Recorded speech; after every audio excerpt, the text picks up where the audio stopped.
if you interview Robert Jefferson, he'll tell one thing he'll tell you, I didn't do protests. Why? You know Jeff got I didn't participate in protests. Why? Because I wasn't going to return no other cheat. Somebody hit me. It was going to be on. During your time in Lexington, when you first arrived here as a student at the University of Kentucky, when it was being newly integrated, were there any moments that you had to turn the other cheek? Yeah. You know, there were. Can you tell us some specific instances? One of the things, several things happened. You know, basketball was king. Kentucky had not integrated. The Wildcat team, the basketball team. The Wildcats had not been integrated. There were times we would go, but there were some teams who came here who had integrated. And I can remember Illinois came here and they had integrated, and they had some black players, and they beat UK. Toward the end of the game, we had to get out of there. The black players, those of us who were, because of the N-word and those kind of things. During those days, walking across campus, it was not unusual to have the N-word shouted, especially sometimes when you go by the fraternity houses where they were out there drinking, or whether they were drinking or not. You know, you heard that. The dormitories, you know, sometimes you'd hear. But the thing that I said was so funny, though, was that, you know, UK did not intimidate me after New York. Not one bit. Mm-hmm. And the funny story I like to tell is about the one time moving into the dorm.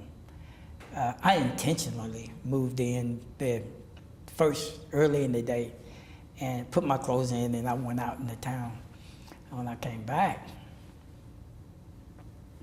late that night, my roommate had moved in, and he was in the bed over there. So I got in my bed and I covered my head up. And he got up and went and showered. And when he came back in the room, I had uncovered my head.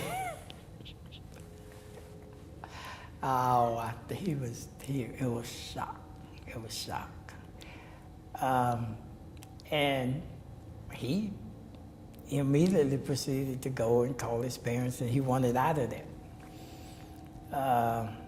But they didn't move him. He and I became good friends.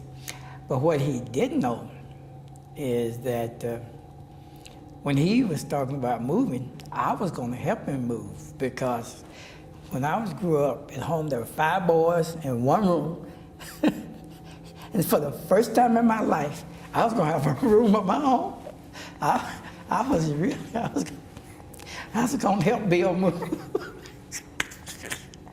It seems like people from your generation who were dealing with those situations, you all found a way to make humor over the things that could have been very stressful. You found a way to see it for your best, like you saw a way that you'd have the room by yourself.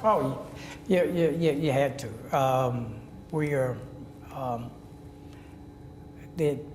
The number of times that's been, we were at Spindletop Hall. You know where that is? That old big old spooky looking place out there that they have UK meetings. I was in there one day, and there was a meeting going on, and I was in there as part of the meeting. And you know, they have a lot of black guys who work in there, and all of the black guys wear the white shirts and the robe and the tie. So I was in the meeting, and I came out, and I'd taken my jacket off, so they put me in a white shirt. And I was using the phone. So the lady at the desk there who saw me over there using the phone, she came poking me to go back to work. And this is when you were at the Urban League? Yeah. Oh man, that was. You have to laugh. I mean, you have to laugh. You have to laugh at them. Even since I've been the chairman of the TCS board, I was down there for a meeting, and we were in a room having a meeting, and the TV was outside. So when I finished my part of the meeting, I came out because we always meet in March. So the UK was playing basketball. So I snuck out to see basketball, and the TV was already on. And so I sat and I started watching the TV. And the lady who worked there at the desk, she came over to me, started admonishing me about the noise. The TV's up too loud, and you need to turn it down, and da-da-da, because our board of trustees are in the building today. And I said, you don't say.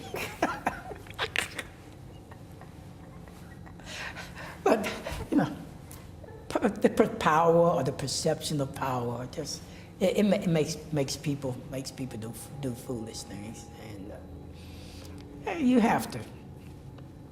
really have to have a sense of humor in this work. You have to be careful. Don't take yourself too seriously. You know, be humble. You know, and remember, you know what we do is what we are supposed to be doing for people. Here, not for ourselves. If you ever lose sight of that, that's when it's time to hang it up.